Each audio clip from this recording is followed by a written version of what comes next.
एक बार फिर धर्मांतरण और आरक्षण के मुद्दे पर मुखर नजर आए चंपाई सोरेन।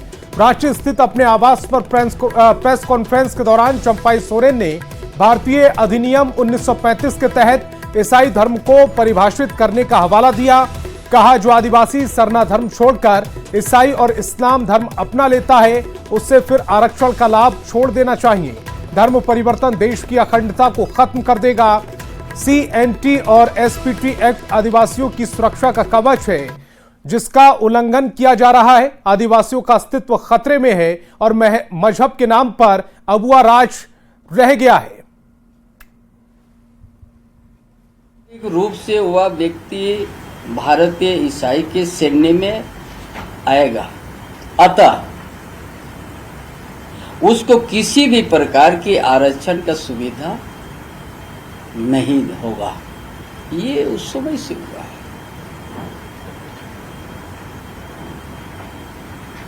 क्योंकि ये बात बड़ा पहले से भी गंभीर से चर्चा हुआ है। उसका श्रेणी में आ सकता है लेकिन दूसरा कोई भी आरक्षण का लाभ उसको नहीं मिलेगा। ये उसी समय से चर्चा किया है। इसीलिए हम तो कहता है इस देश में कोई भी धर्म अपना सकता है, अच्छा है, उसमें कोई हमारा आपत्ति नहीं है। लेकिन ये रूढ़िवादी प्रथा जो हमारा परंपरा है, पेड़ के नीचे हम लोग पूजा करते हैं, हमारा जीवन शैली अलग है। अगर कोई दूसरा धर्म में चल गया, चाहे आपका ईसाई में चल गया, चाहे मुस्लिम में चल गया, कोई आपत्ति नहीं है, लेकिन उसको आरक्षण नहीं मिलना चाहिए। ये 1935 में ही ये सब परिभाषा हो चुका है। बीजेपी विधायक चंपाई सोरेन के बयान पर जेएमएम ने निशाना साधा। पार्टी प्रवक्ता मनोज पांडे ने कहा, चंपाई सोरेन की सोच की धारा बदल चुकी है, अब वे बीजेपी की भाषा बोल रहे हैं। पार्टी प्रवक्ता ने कहा कि चंपाई सोरेन बीजेपी में अपनी जगह मजबूत करने में जुटे हैं। क्या करिएगा, संगत से गुण होत है, संगत से गुंजात। अब जिस विचारधारा के साथ वो जुड़े हैं, इस तरह की बातें वो करते रहते हैं, उसमें कोई आश्चर्य भी नहीं है। अपने पार्टी के आला नेताओं को खुश भी करना है तो वही रटा रटाया धर्मांतरण, हिंदू मुस्लिम, दिस दैट, बांग्लादेशी, यही सब करेंगे वो। बड़े आदिवासी खतरे में है, चंपाई सोरेन ने यह बयान दिया है। इसे लेकर कांग्रेस ने चंपाई सोरेन पर निशाना साधा। पार्टी प्रवक्ता ने पूछा कि जब 6 महीने के लिए चंपाई सोरेन मुख्यमंत्री थे तो क्या उन्हें उस दौरान नहीं लगता था कि आदिवासी खतरे में है। कांग्रेस प्रवक्ता ने कहा कि चंपाई सोरेन बोल जरूर रहे हैं लेकिन स्क्रिप्ट नागपुर से आ रही है और वे RSS के आगे नतमस्तक हो गए। के शब्द जरूर है लेकिन स्क्रिप्ट नागपुर का है, भारतीय जनता पार्टी का है। क्योंकि अब वो वहां है तो हमें लगता है कि अब जब वो आइडियोलॉजी बदल चुके हैं, विचारधारा बदल चुके हैं, तो वो नतमस्तक हो गए हैं नागपुर के समक्ष, नतमस्तक हो गए हैं RSS के समक्ष, और अब वो RSS की जुबान बोलने लगे। साइबर फ्रॉड या सिस्टम की मिली भगत, यही वो सवाल है जो चाकुलिया प्रखंड के मटिया बांधी पंचायत में बड़े पैमाने पर जन्म प्रमाण पत्र बनाने में हुए फर्जीवाड़े के बाद उठ रहे हैं। उसके साथ ही ऑनलाइन जन्म प्रमाण पत्र बनाने की पूरी प्रक्रिया भी कटघरे में नजर आ रही है। दरअसल चाकुलिया प्रखंड में कुछ ही महीने में 3000 मुस्लिम बच्चों का जन्म प्रमाण पत्र बनाया गया। गांव के लोगों को पता चला कि वो हैरान रह गए क्योंकि पूरे गांव में एक भी मुसलमान परिवार नहीं। कैसे बन गए मुस्लिम बच्चों के प्रमाण पत्र इस गांव में? मामला सामने आने के बाद उपायुक्त ने जांच के लिए टीम का गठन किया। जल्द से जल्द जांच कर दोषियों पर कड़ी कार्रवाई करने के निर्देश दिए गए। जन्म प्रमाण पत्र मामला आया है, इस मामला में हम इन्वॉल्व नहीं है। इन्वॉल्व दूसरा कोई है, दूसरा कोई है इन्वॉल्व, हम इसमें नहीं है। हम लोग ऐसे तो कुछ पता नहीं चला, जब से मतलब मेडिकल में था उसके अंदर में ये सब हुआ है। तो मुस्लिम का यहाँ तो कोई बस्ती नहीं है, तो मुस्लिम का बन गया कैसे, वही हम लोग जानकारी लेने के लिए। कल एक जांच टीम आया था तो उसमें हम भी थे। पूछताछ आपका पंचायत सचिव और डीएलईसी हुआ, हमसे ऐसे नहीं हुआ, हम उपस्थित था। क्या पूछा गया? उन लोगों को पूछा गया कि ये जो मामला सामने आया है मैंने कैसे हुआ। पंचायत सचिव को पहले पूछा, ये तो आप ही का साइन है। ये पूरा हिंदू बोल रहा हूँ। यहाँ पर जो है कोई भी अल्पसंख्यक मान जिसको मोमडन बोलते कोई नहीं यहाँ पर है। यहाँ लगभग 3000 के जैसे हम लोग भी सुने पेपर में आया था कि 3-4 हजार मैंने उससे मैंने मोमडन सबका ज़्यादा अधिकतर जन्म प्रमाण पत्र बना है। तो ये तो बहुत सरासर गलत है। जहाँ पर एक भी यहाँ पर मुसलमान मोमडन नहीं रहते हैं तो किस आधार से बना है। हमको लगता है कि हो सकता है कि जैसे बांग्लादेशी और रोहिंग्या कुछ भी हो, मोमडन आके यहाँ पर होगा कहीं पर, तो उन्होंने चाहे किसी को पैसा प्रॉब्लम देकर किसी हिसाब से उसे कराया है काम। उसकी प्राइमरी जांच अभी ब्लॉक डेवलपमेंट ऑफिसर द्वारा की गई है और वो पंचायत सचिव के लॉगिन से ही सारे बर्थ सर्टिफिकेट जो है वो निर्गत किए गए। प्राइमा फेसी हम पंचायत सचिव को तो हम लोग पनिश कर ही रहे हैं और उन पर कार्रवाई भी होगी। जमशेदपुर से लगभग 70 किलोमीटर दूर चकुलिया प्रखंड के माटिया बांधी गांव में एक घटना लोगों को हैरान करने वाली घटना हुई है, जहां इस पूरे गांव में बता दूं कि एक भी मुस्लिम परिवार नहीं रहते, मगर जिस तरह मामले का खुलासा हुआ है लगभग 3000 से अधिक बच्चों का, मुस्लिम बच्चों का प्रमाण पत्र बना है। हालांकि इस मामले को लेकर अब गांव के लोग भी काफ़ी हैरान हैं और इस मामले को लेकर अब जिले के उपायुक्त ने भी जांच का आदेश दे दिया है और जांच कर दोषियों पर कड़ी कार्रवाई का निर्देश दिया है। मगर अब देखना यह है कि जिस गाँव में महतो और संथाल के लोग रहते हैं वहाँ उस गाँव के एड्रेस पर कैसे 3000 बच्चों का प्रमाण पत्र बन गया है, वो तो हैरान करने वाला है। हालांकि अब देखना यह है कि इन 3000 मुस्लिम बच्चे कहां से आए, कैसे करके इस गांव के प्रमाण पत्र इनके गांव के एड्रेस पे बना है, वो तो अब जांच का विषय है। मगर अब देखना यह है कि जिला प्रशासन इस पर क्या कुछ कार्रवाई करती है। न्यूज़ 18 के लिए जमशेदपुर से आशीष कुमार तिवारी। और गिरिडीह में ट्रेजरी एनएफटी के नाम पर डिजिटल धोखाधड़ी का सनसनीखेज मामला सामने आया। इस ऑनलाइन जालसाजी में गिरिडीह के हजारों लोग शिकार हो गए। पीड़ितों के मुताबिक लगभग 100 करोड़ से अधिक का चूना लगा है। अधिक जानकारी दे रहे हैं संवाददाता एजाज अहमद। हम लोग 10,000 रुपये करके इन्वेस्ट किए थे $100 के लिए और उस पैसा जितना इन्वेस्ट किए अभी तक पैसा 1 भी रुपया निकला नहीं है। लगभग हमारे एरिया में यानी कि गिरिडीह डिस्ट्रिक्ट में 10,000 से भी अधिक यूजर है, लगभग 15,000-17,000 के आसपास का यूजर होगा और करोड़ों पैसे यहाँ पे फंसे हुए हैं। मामला यही है, जैसे 10,000 लोग लगाते गए, $100 के करीब में फ़ायदा हुआ और एक दूसरे से लोग जुड़ते गए। एक बंदे ने 10 को जोड़ा, उसका 10,000 में से कितने मतलब 10,000 एक आदमी का है तो 10 आदमी का 1 लाख रुपया हो गया। इसके चक्कर में एक आदमी के चक्कर में 10 का और का भी पैसा गया। पहलगाम आतंकी हमले को लेकर देश भर में आक्रोश है। जगह जगह विरोध प्रदर्शन जारी है। गुमला से लेकर सिमडेगा तक लोगों ने अपने अपने तरीके से विरोध जताया।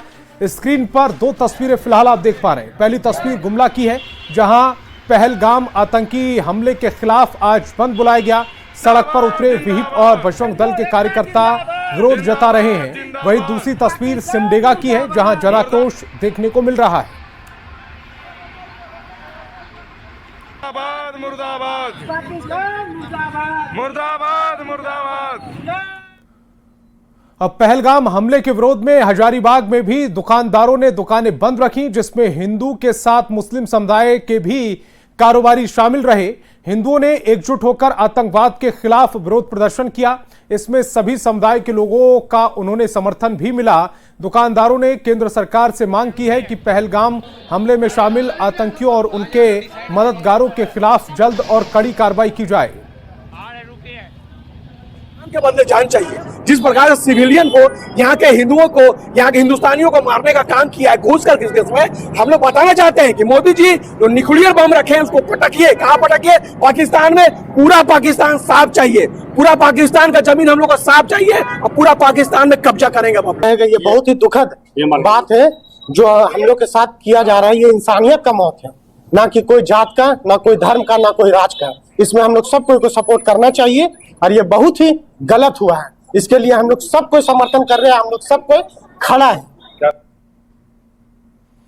पहलगाम आतंकी घटना के विरोध में आज रांची का एकरा मस्जिद में मुस्लिम समाज के कई लोगों ने हाथ में काली पट्टी बांधकर जुमे की नमाज पढ़ी।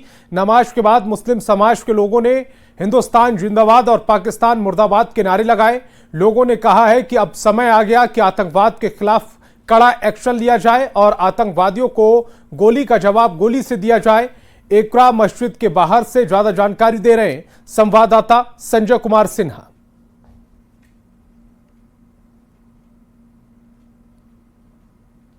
रांची के सबसे बड़े मस्जिद एकरा मस्जिद में आज नमाज अदा की गई और कुछ मुस्लिम समाज के लोगों ने बाकायदा हाथ में काली पट्टी बांध कर नमाज अदा किया है। ये काली पट्टी का मतलब क्या है? ये हम जो हमारे हिंदुस्तानी जो शहीद हुए हैं उनके प्रति श्रद्धांजलि है और हमारे दिल में बहुत दुख है। जिस तरह से तमाम परिवार शहीद हुए हैं, इसमें क्या दुआ पढ़ा गया? अभी सुन रहे थे हम लोग। दुआ पढ़ा गया है इसलिए कि सब्र दे, उस परिवार को सब्र दे जिन लोगों की हत्या कर दी गई। वो हमारे शहीद है, हमारे भारतीय वो शहीद है, उसे शहीद का दर्जा मिलना चाहिए। हम भारत सरकार से आतंकवाद मुर्दाबाद, आतंकवाद मुर्दाबाद, हिंदुस्तान जिंदाबाद। देशवासियों का बदला सरकार ले। सरकार से क्या मांग करते? बदला का डिमांड करते हम लोग। किस तरह का बदला? इसी तरह का, गोली के बदला गोली, जान के बदले जान। और जो आतंकवादी मारा है उसे खोजने का प्रयास कर रहे हैं। हाँ, उनको जितना जल्द से जल्द लाया जाए, अभी तक मिला नहीं है। अच्छा, बात आ रही है कि पाकिस्तान के खिलाफ एक्शन लेने की, जो बहुत चर्चा है, क्या कहेंगे? बिल्कुल उसके लिए तैयार है हम लोग। पाकिस्तान में हमला होगा तैयार है। केंद्र सरकार से, प्रधानमंत्री मोदी से मांग कर रहे हैं कि उसी तरह का एक्शन भारत की तरफ से भी लिया जाए। कर रहे हैं प्रभाकर के साथ संजय कुमार सिन्हा, न्यूज 18 रांची। और झारखंड के मंत्री सुदीव्य कुमार सोनू ने हिमाचल प्रदेश के मुख्यमंत्री सुखविंदर सिंह सुक्खू से इस्तीफे की मांग करने वाले बयान पर प्रतिक्रिया दी है। उन्होंने ये साफ कर दिया कि ये उनका बयान व्यंग्य के तौर पर था। मंत्री ने कहा कि जब किसी की जिम्मेदारी तय नहीं हो रही है तो किसी ना किसी को तो जिम्मेदारी लेनी पड़ेगी, इसीलिए उन्होंने हिमाचल प्रदेश के सीएम से इस्तीफा मांगा।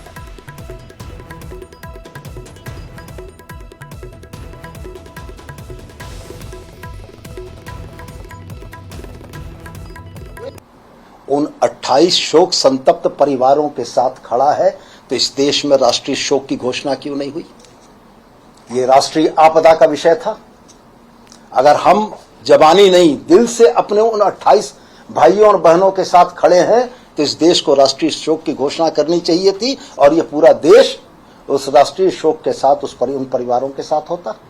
तो मैंने तो सिर्फ इतना ही कहा था कि अब बदले हुए इस नए भारत में घटनाओं की जवाबदेही फिक्स नहीं होती है। तौर पर जब इस देश ने 1956 से सबक नहीं लिया, 1999 में नीतीश कुमार के इस्तीफे से सबक नहीं लिया, 2008 में मुंबई हमले के बाद शिवराज सिंह पाटिल के इस्तीफे से सबक नहीं लिया, तो इस नए भारत में घटनाओं के बाद अगर जवाबदेह लोग इस्तीफा नहीं दे रहे हैं तो गैर जवाबदेह लोगों को इस्तीफा देना चाहिए। अब पर्यटन मंत्री सुदीव्य कुमार सोनू ने पहलगाम की आतंकी घटना पर हिमाचल प्रदेश के मुख्यमंत्री का इस्तीफा मांगा था। सुदीव्य कुमार के बयान पर जेएमएम ने प्रतिक्रिया दी। पार्टी प्रवक्ता ने कहा कि मंत्री ने तंज और व्यंग्य किया था, जिसे समझने के लिए दिमाग चाहिए। उन्होंने कहा कि आतंकी घटना और चूक के बाद अगर गृह मंत्री इस्तीफा नहीं दे रहे हैं तो किसी को भी जिम्मेदारी लेते हुए इस्तीफा देना चाहिए, चाहे वो विपक्षी पार्टी के ही सरकार क्यों ना हो। बयान पर वो कायम है, बयान से पीछे नहीं हट रहे हैं। जब जिम्मेवारी लेने के लिए कोई तैयार नहीं है, अकाउंटेबिलिटी किसी पर फिक्स नहीं हो रही है, गृह मंत्री इस्तीफा नहीं दे रहे हैं, जिम्मेवारी नहीं ले रहे हैं, प्रधानमंत्री महोदय बिहार में आके चुनाव प्रचार कर रहे हैं, चिता की आग ठंडी भी नहीं हुई थी और इस तरह की बेहयाई हम लोगों ने देखा कल, तो फिर किसी को तो जिम्मेवारी लेनी होगी। तो कोई बगल का मुख्यमंत्री, हिमाचल प्रदेश का मुख्यमंत्री दे दे इस्तीफा, तो कांग्रेस का किसी का रहे, मान साहब दे दे। हो सकता है झारखंड के मुख्यमंत्री हेमंत सोरेन इस्तीफा दे के, वो कहने का मतलब तंज समझिए, व्यंग्य समझिए, कटाक्ष को समझने के लिए भी थोड़ा चाहिए। हजारीबाग से बड़ी खबर, जंगल में मिला युवक युवती का शव। हत्या कर शव को जंगल में फेंकने की आशंका, पुलिस ने शव को कब्जे में लेकर जांच शुरू की है। युवक युवती की अभी तक पहचान नहीं हो पाई। विष्णुगढ़ थाना क्षेत्र का ये पूरा मामला। हजारीबाग से महत्वपूर्ण खबर, बड़ी खबर इस समय आपकी टेलीविजन स्क्रीन पर। जंगल में युवक युवती का शव मिला है। हत्या कर शव को फेंके जाने की आशंका जाहिर की जा रही है। पुलिस ने शव को कब्जे में लिया है, जांच शुरू कर दी है। युवक युवती की अभी तक पहचान नहीं हो पाई है। विष्णुगढ़ थाना क्षेत्र का ये पूरा मामला है। कोनार डैम के समीप जंगल में 2 अज्ञात व्यक्ति का शव मिला है, जिसमें एक महिला है, एक पुरुष है, और ऐसा प्रतीत हो रहा है साक्ष्य छुपाने के लिए हत्या कर जंगल में फेंक दिया गया है।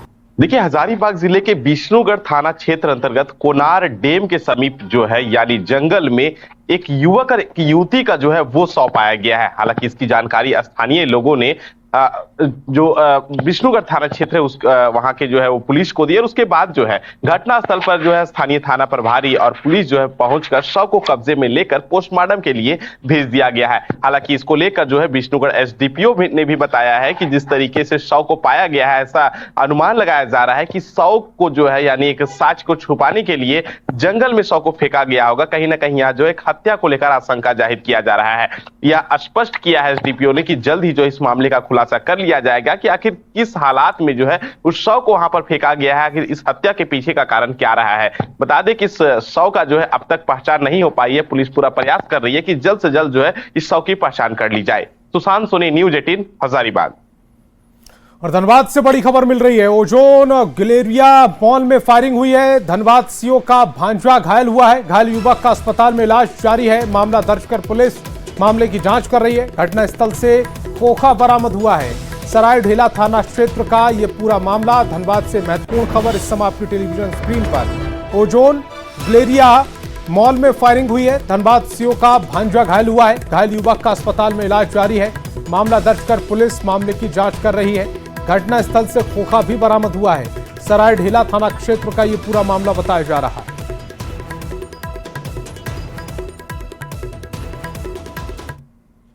और जमशेदपुर से बड़ी खबर मिल रही है। मानगो उलीडीही थाना क्षेत्र में अपराधी ललित नारायण सिंह के घर छापेमारी करने गई पुलिस पर गंभीर आरोप लगे। अमरनाथ सिंह गिरोह के पूर्व सदस्य ललित नारायण सिंह के घर पर तोड़फोड़ और महिलाओं के साथ मारपीट करने का आरोप लगा है। ललित नारायण सिंह के घर देर रात छापेमारी करने पहुंची, जिसके बाद परिवार के लोगों ने उलीडीही पुलिस पर घर में तोड़फोड़, महिलाओं के साथ बदतमीजी करने का आरोप लगाया। पीड़ित परिवार ने मुख्यमंत्री राज्यपाल और राज्य के डीजीपी जिले के एसएसपी को शिकायत की है। वहीं पूरी घटना सीसीटीवी कैमरे में कैद हो गई। फिलहाल पीड़ित परिवार के आरोप के बाद सिटी एसपी के नेतृत्व में एक टीम का गठन कर पूरे मामले की जांच की जा रही है।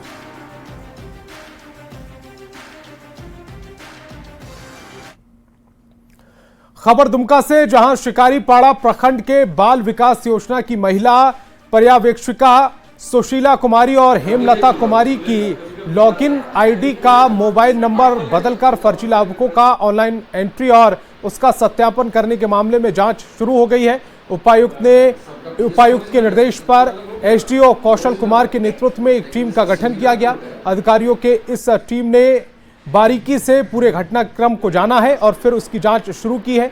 उस लिस्ट को भी खंगाला गया है जहां फर्जीवाड़ा करने वालों ने इसे तैयार किया है। तो जांच चल रही है। जो प्रधानमंत्री मातृत्व वंदना योजना में हैक करके जो डाटा की प्रविष्टि की गई है, इस संबंध में एक जिला स्तरीय कमेटी का गठन किया गया उपायुक्त महोदय के द्वारा। इसी के आलोक में जांच आज प्रारंभ हुई है। जांच अभी कंटिन्यू रहेगी। अभी हम लोगों को कुछ फाइंडिंग्स मिल रहा है। इसके बाद एक जांच रिपोर्ट सबमिट किया जाएगा, तब आपको डिटेल बताएंगे। दोषियों पर क्या कार्रवाई होगी? बिल्कुल होगी, चूँकि प्राथमिकी दर्ज की जा चुकी है इस पर, और थाना के द्वारा भी इसका इन्वेस्टिगेशन किया जा रहा है। साइबर सेल को भी इस मामले को ट्रांसफर किया गया है। खबर जामताड़ा से, जहां शिक्षा विभाग की लापरवाही देखने को मिली है। यहां सरकारी स्कूल के बच्चों को अब तक नई किताबें नहीं मिली हैं। आलम यह है कि बच्चों को पुरानी किताब बांटी जा रही है। बच्चे पुरानी फटी हुई किताबें पढ़ने को मजबूर हैं। किताब आपको मिला नहीं? पुराना किताब से ही पढ़ रहे हैं? कौन सी क्लास में पढ़ रहे हैं? 4। तुम क्या चाहते हैं बाबू, पुराना किताब है नया किताब? अगले साल मिला था? इस साल नहीं मिला? पुराना किताब मिला है। तो आप क्या चाहते हैं, पुराना किताब या नया किताब? नया किताब। अगले साल मिला था नया किताब? इस साल नहीं मिला। कौन क्लास में पढ़ती हैं? तो आपका नया किताब नहीं मिला आप लोग को? पुराना में ही पढ़ रहे हैं? पुराना दिया है? नया नहीं मिला? नया किताब का व्यवस्था नहीं हुआ क्या? नहीं, अभी तक नया किताब का कोई व्यवस्था नहीं है। नहीं, अभी तक कोई मतलब विभाग से कोई जानकारी मिला है? विभाग की जानकारी कभी नहीं मिला है। कोई जानकारी नहीं मिला है। अभी किताब की सप्लाई हो रही है।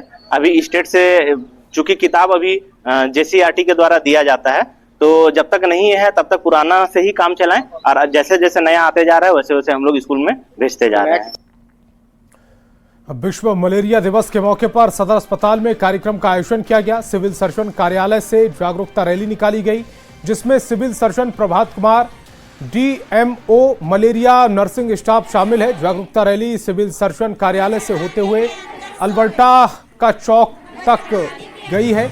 वापस फिर सदर अस्पताल में रैली स्थगित की गई। Civil surgeon doctor Prabhat Kumar ने बताया कि यह अभियान 30 जून तक चलाया जाएगा। कम से कम ये जो जागरूकता अभियान है उसको हम लोग 30 जून तक कम से कम चलाएंगे, लेकिन ये सालों भर का कार्यक्रम है। क्योंकि जो मच्छर जनित बीमारियां हैं, जैसे कि मलेरिया है, फाइलेरिया है, डेंगू या डेंगू जिसको लोग कॉमनली बोलते हैं, चिकनगुनिया है, इन सारी बीमारियों को ख़त्म करने के लिए हमें मच्छर से बचना होगा। इसलिए आज हम लोग स्लोगन भी लगा रहे थे कि मच्छरदानी लगाओ तान के, पानी पियो छान के। डायरिया से भी बचिए, टाइफाइड से भी, मलेरिया से भी। और छोटे से गांव से निकलकर देश की सबसे बड़ी सिविल सेवा परीक्षा पास करना आसान नहीं होता, लेकिन गढ़वा की छाया कुमारी ने ये कर दिखाया है। पहले VPSC और अब UPSC पास कर नाम रोशन किया है। UPSC क्लियर करने के बाद गढ़वा पहुंची छाया कुमारी का मुख्यालय में भव्य स्वागत किया गया। रिजल्ट आने के बाद ऑब्वियसली बहुत अच्छा लगा, लेकिन यहाँ जिस तरह से स्वागत हुआ है वो बहुत ज़्यादा ही अच्छा है। अनएक्सपेक्टेड था, ऐसा सोचे नहीं थे। हम तो सिंपली छुट्टी लेके मम्मी पापा से मिलने आ रहे थे, बट जिस तरह से सब लोगों ने स्वागत किया वो बहुत अच्छा लग रहा है, बहुत ज़्यादा स्पेशल महसूस हो रहा है। गौरव की बात है कि हम तो ऐसे भारतीय जीवन बीमा विकास पदाधिकारी के रूप में कार्यरत हूँ, और पहले मैं UGC का एग्जाम दिया था, एक बार IAS में भी बैठा था, लेकिन IAS का एक पेपर हिला भी नहीं, तो क्रैक कर गई है मेरी बेटी। ये बहुत गौरव की बात है। और गढ़वा की झारखंड में ये लड़की जो है 5वां, अभी पूरे झारखंड में 5 का बहाली हुई है, इसमें हमारी बेटी है, और जो पूरे झारखंड में 5वां इसका स्थान है। तो इस बुलेटिन में